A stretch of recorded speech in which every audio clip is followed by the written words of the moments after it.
TB జబ్బు గురించి వివరించండి డాక్టర్ గారు. అట్లాగే ఊపిరితిత్తులకు వచ్చే ఇంకొక ఇన్ఫెక్షన్, మెయిన్గా మన ఇండియాలో మనం ఇబ్బంది పడే ఇన్ఫెక్షన్ టీబీ జబ్బు.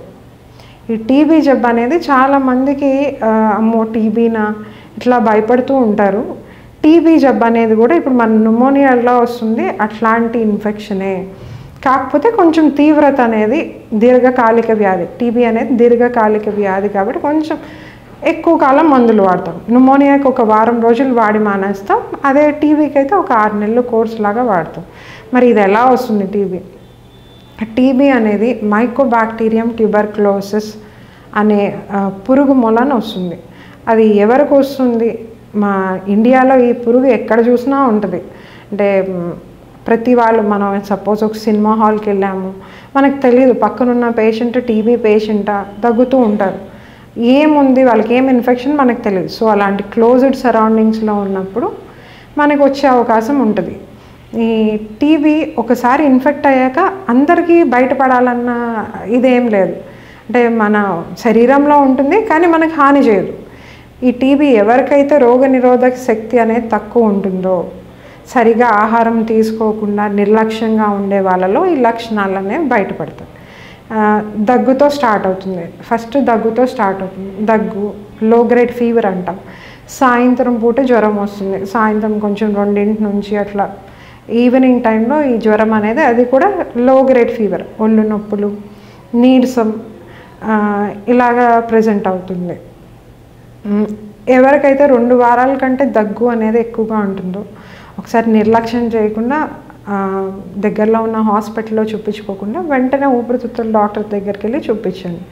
ఎందుకంటే ఒకసారి ఊపిరితిత్తులకు ఉన్న లక్షణం ఏంటంటే, టీబీ వ్యాధికి ఒక ప్రత్యేకమైన లక్షణం ఉంటుంది. ఊపిరితిత్తుని చెడగొట్టేస్తుంది.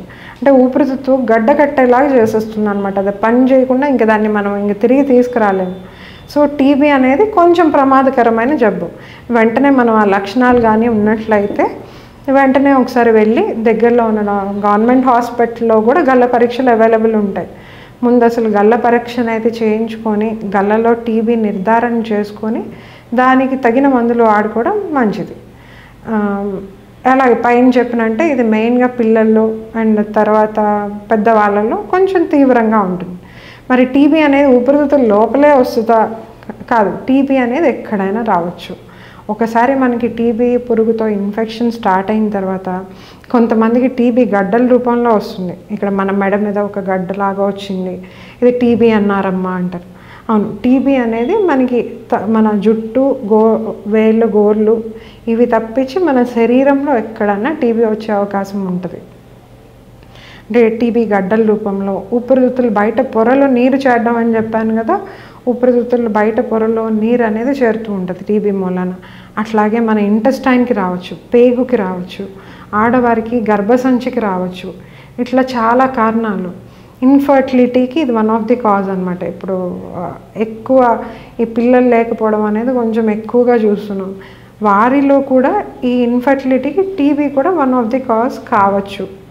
కాబట్టి కొంచెం టీబీ దాని ప్రాముఖ్యతను తెలుసుకొని నేను చెప్పిన లక్షణాలు ఏమైనా ఉంటే వెంటనే ఊపిరితిత్తుల డాక్టర్ దగ్గరికి సంప్రదించండి.